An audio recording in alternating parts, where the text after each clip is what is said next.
আরে বাবা, বল খেলবি একলা একলা খেল, আমার এটা নুস্কা। ভাঙ্গা পাও দিয়া কি বল খেলা যায়? এহ, তোর লগে বল খেললে কি আমার পেট চলবো? কামে যাওয়া লাগবো না। আগের অভ্যাস, দুইটা পাওই ভালো আছিল। সারাদিন রিক্সা চালাই আইয়া বাপুতে বস্তির মাঠে ফুটবল খেলতাম। আবদার, বাপের কাছে তোলার আবদার, সব আবদার সব ইচ্ছা কি পূরণ করা যায়? এখন যায় না। আমার শরীরটা চায় একটু রেস্ট লইতাম, ঠিক মতো ঔষধ খাইতাম, কিন্তু পারি না। বাতি চলে না, আবার ঔষধ। মানুষের ছোট ছোট ইচ্ছাগুলা পূরণ করতে পারলে, জীবন দিয়া ইচ্ছাগুলা পূরণ করতে পারলে মনে সুখ লাগে। ওই যে ছাত্রটার ইচ্ছা ছিল মরার আগে পানি খাইব, আমার কোলের উপরে বই এই ছাত্রটা মরল, পানি খাওয়াইতে পারলাম না। হাসিনা যেদিনকে পলাইলো, হ্যাঁ ৬-৭ দিন আগে পোলাটা গুলি খাইয়া রাস্তায় ছটফট করতে করতে চুপ হইয়া গেল। হঠাৎ কইরা হাত দিয়া ইশারা দিলা, কইল পানি খাইব। এই দৃশ্য দেখা কোন মানুষ কি চুপ থাকতে পারে? কোন আমিও পারি নাই। পুলিশের সামনে দিয়েই দিলাম দৌড়। চারিদিকে গুলি চলতেছিল, গুলির শব্দ আর আর চিৎকার চেঁচামেচির শব্দ। দৌড়াইয়া গিয়া পোলাডারে আমি আমার কোলের মধ্যে লইলাম, আর মাথাডারে তখন আর বুক দিয়া রক্ত বাইরাইতেছিল। আমার চোখের দিকে চাইয়া কইল, ভাই পানি খামু। আমিও কইলাম, ভাই পানি খাওয়াইতেছি। যেই বোতলটা খুললাম, একটা পুলিশ আইয়া আমারে লাথি দিয়া ফালাইয়া দিল। পানি খাওয়াইতে পারলাম না। আর একটা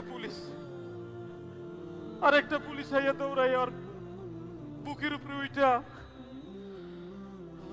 বুট দিয়া পাড়াইয়া ধরলো,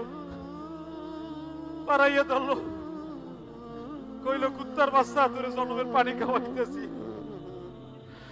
আমি পুলিশটার পাও জড়াইয়া ধরিয়া মুখের মধ্যে কইলাম, স্যার একটু পানি খাইতে দেন, এমনিতেই মইরা যাইব, আর পারাইয়েন না। আর একটা পুলিশ রাইফেলের নল আর মুখের মধ্যে ঢুকাইয়া একটা গুলি কইরা দিল।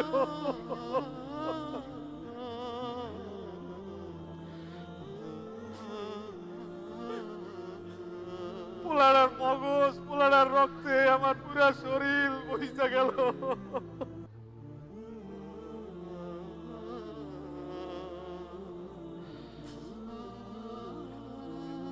একটা পুলিশ হইয়া কইল, তোমার এত দরদ কা?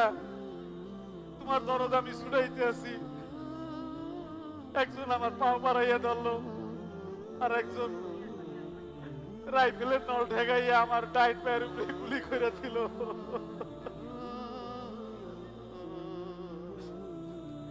কোন জায়গাটা দিয়া আইয়া আওয়ামী লীগের কালা বাবুলে দৌড়াইয়া আমার ওই পাউডার উপর একটা কোপ দিল। গুলি করার সাথে সাথে কারেন্টের মতো ঝাঁকি দিয়ে আমার পুরা শরীরটা অবাস হয়ে গেল। 3-4টা পুলিশ আমার এটাই না হিসড়াইয়া নিয়ে গেল পুলিশের গাড়ির কাছে। গিয়া আমার ভিগা মারলো গাড়ির মধ্যে, কিন্তু ব্যথা পাইলাম না। যাইয়া পড়লাম 10-12টা লাশের মধ্যে। গাড়ি চলতেছিল, গাড়ি কই যাইতেছিল জানি না। অনেকক্ষণ পরে একটা দেওয়াল দেওয়া উঁচু দেওয়াল দেওয়া বাড়ির মধ্যে ঢুকলো। হ্যাঁ গিয়ে দেখি আরো অনেক পুলিশ আমারে আবার টাইনা হেসরাইয়া নামাইলো। আমি পাও ধরে কইলাম, স্যার আমারে ছাইরা দেন, ঘরে বুড়া মা আছে, দুইটা বাচ্চা আছে, আমারে মাইরেন না। আমারে যদি মারেন আমার বাচ্চাগুলা না খাইয়া মরিয়া যাইব। বলে, রাজাকারের বাচ্চা, তুমি নাশকতা করবা, সরকারের বিরুদ্ধে আন্দোলন করবা, আর আমি তোমারে ছাইরা দিব, তুমি জামাত করবা। আমি কইলাম, স্যার আমি কোনো জামাত করি না, আমি কোনো নাশকতা করি না, আমারে ছাইরা দেন। কইলো, খারা কাম আছে। আমি কইলাম, স্যার খারাইতে পারি না, পাওনা অবশ। কয়, নাটক করবি, মাথায় ঠেয়া গুলি কইরা দিব। কোন রকমের গামছা দিয়া পাউডারে বাইন্দা খারাইলাম। হাতে কোদালটা দিয়া কয়, ওই জায়গাটা খোর। আমি আর কোনো কথা কইলাম না। আমি বুঝতেছিলাম কি হইতেছে, কোনো কোশ্চেন করলাম না। আমার হাতায় কবর খোরাইলো, আমার মাথা পর্যন্ত উঁচা। একটা পুলিশ হইয়া কইল, সবকো ডাল দো। আমি কইলাম, যে স্যার। मैंने कहा सबको डाल दो। আমি কইলাম, বুঝি নাই স্যার। চোখ ঘুরাইয়া কি জানি চিল্লাইয়া কইলো, মনে হয় আমারে গালিগালাজ করতেছিল। আর একটা পুলিশ কইলো, বডিগুলারে সব নামা। এই হাতে সব লাশগুলা নামাইলাম। মাথায় পতাকা বান্ধা, গলায় আইডি কার্ড।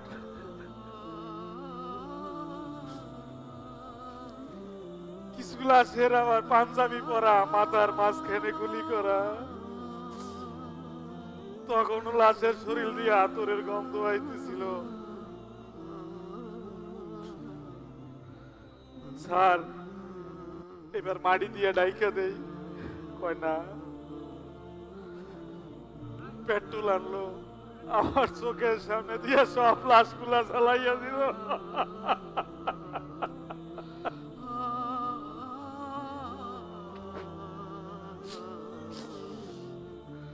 কি সুন্দর সুন্দর মুখ, পতাকা, আইডি কার্ড সব পুইরা কয়লা হয়ে গেল।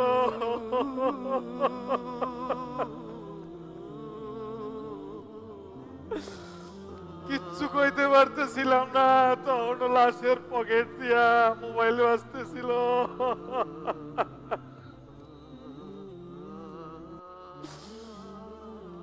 আমি বমি দিতে অজ্ঞান হয়ে গেলাম। যখন জ্ঞান ফিরল তখন দেখি পায়ে আমার ব্যান্ডেজ। আমি হাসপাতালের বারান্দায় জিগাইলাম, ভাই আমি এনে কেন? কইল, ছাত্ররা আপনারে রাস্তায় পাইছে, এই জায়গায় নিয়ে আইছে। একটু পরে আর একটা ছাত্র দৌড়ে আইলো, কইল, ভাই হাসপাতাল ছাড়তে হইব, ডিবিআই কাছে অ্যারেস্ট করতে। আবার শুরু হইল দৌড়, এই হাসপাতাল ওই হাসপাতাল, দৌড়াইতে দৌড়াইতে 5 তারিখের পরে ঢাকা পঙ্গু হাসপাতালে ভর্তি করলো। ডাক্তার কইল, অনেক লেট করে ফেলাইছেন, ইনফেকশন হয়ে গেছে। সাতক্ষীর আমারে অপারেশন করলো, কিন্তু পাউডা বাঁচাইতে পারলো না, পাউডা নষ্ট হয়ে গেল। এই দিন কামে গুনে আইতেছিলাম, দেখি একটা মিছিল যাইতেছে। মিছিলের মধ্যে কিছু লোক আমি চিনতেছি, চেনা চেনা লাগতেছে। একটারে তো পুরাই চিনা লাইলাম। আরে এটাই তো কালাবা বললা আমারে কমতেছিল, ছাত্রকে কোপাইয়া মারছে। ধরেন, আরে ধরেন ধরেন, কালাবা বললা যায়, ধরেন ধরেন ধরেন।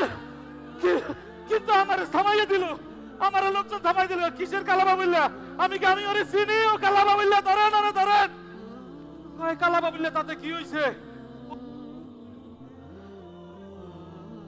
দলের মানে আপনাকে দলের মানে তা আমি ওরে চিনি কালাবা বললা দৌড়াইয়া মিছিলের মধ্যে ঢুকে গেল মিছিলের মধ্যে হারাইয়া গেছে কালাবা বললা আর পাইলাম না কালাবা বললা রে আর পাইলাম না আমি পিছনে পিছনে দৌড় দিলাম কিডা জানো আমার ধাক্কা দিয়ে ফলাইয়া দিল আমি আবার আর পিছু নিলাম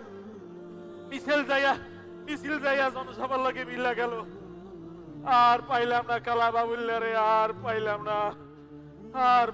না কিন্তু এরা কারা জনসভার মধ্যে এরা কারা এরা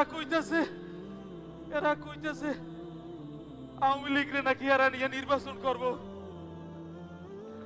এরা নাকি আওয়ামী লীগরে নিয়ে নির্বাচন করব এরা নাকি আবার আওয়ামী লীগ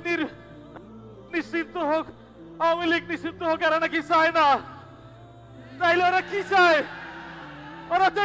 চায় দেশে আবার গুণ খুব শুরু হোক 24-এ যারা আন্দোলন করছে তা করে ফাঁসি দেখ দেশটা ভারত নিয়ে যাক দেশে আর কোন মুসলমান না থাকুক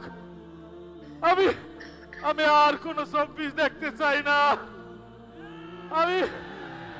আমি আর কোন মুখ দূরে মরতে দেব না আমি আর কোন নিজামের ফাঁসি চাই না আমি শাপলা চত্বরে আর কোন লাশ দেখতে চাই না আমি পিলখানায় আর কোন লাশ দেখতে চাই না তুই কিনা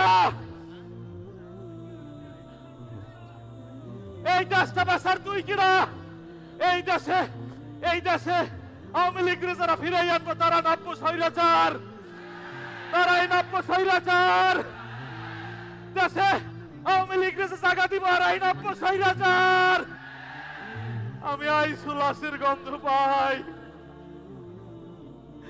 আমি আইসু মগজের গন্ধ পাই আমি পতাকা পোড়া গন্ধ পাই আমি আইডি কার্ড পোড়া গন্ধ পাই আমি রক্তের গন্ধ পাই